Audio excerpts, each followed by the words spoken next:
শুভ গুরু পূর্ণিমা। আজকে ঠাকুরকে ভালো করে স্নান করেছি, সবাইকে আজকে স্নান করিয়েছি, নতুন ড্রেস পরিয়েছি। গুরুদেবের আজকে পুজো করেছি।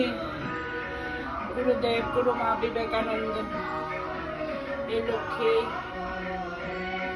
এই আমার গণেশজি, লোকনাথ বাবা, দেবী মা, গিরিধারী ভোগ ছিল আজকে পোলাও, পনির, আলু, কপি, পটল দিয়ে রসা, চাটনি আর 5 রকমের ভাজা। আজকে গুরু পূর্ণিমার দিন, সবার ভালো করো ঠাকুর, সবাইকে ভালো রেখো। গুরুদেব দয়া করো দীন জনে, বাবু দয়া করো দীন জনে।